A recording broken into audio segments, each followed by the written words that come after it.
Bonjour Vincent Hervouette. Bonjour Dimitri. Ce matin, lent retour à la normale à Dakar au Sénégal après une série d'émeutes ce week-end suite à la condamnation de l'opposant Ousmane Sonko.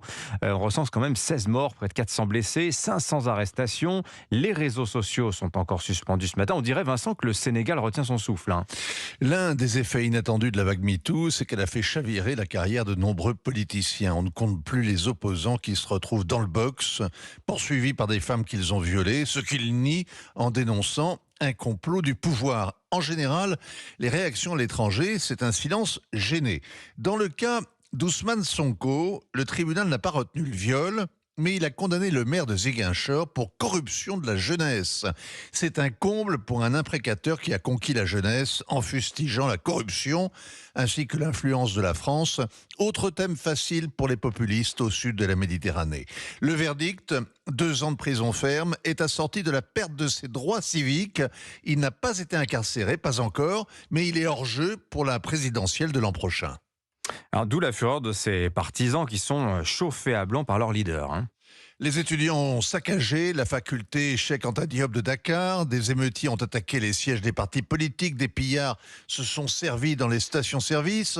Le pouvoir tient le choc et la leçon coule de source.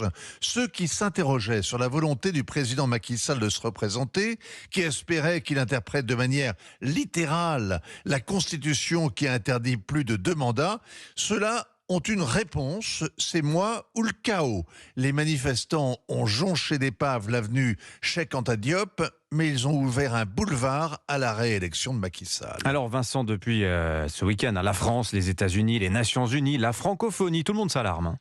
Dans le cœur des pleureuses, la France se dit extrêmement préoccupée, appelle à la retenue, à résoudre cette crise dans le respect de la longue tradition démocratique du Sénégal.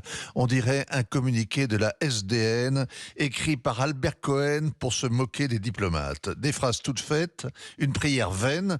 Est-ce que la France sait encore ce qu'elle veut en Afrique de l'Ouest ? À Macky Sall, le président Macron fait régulièrement la leçon sur les droits des LGBT.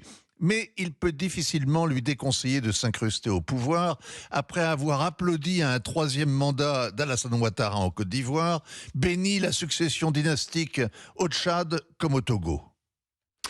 Merci beaucoup Vincent Hervouette. Avez-vous fini, mon cher Vincent ? Non, pas du tout. Eh ben, je vous laisse Je pensais que reprendre. vous alliez me demander, cher Dimitri, si les conseils du président Macron étaient pris au sérieux à Dakar. Eh bien, sont-ils Et alors pris au sérieux alors ? Dites-nous tout. Ah, vous le faites ça très bien.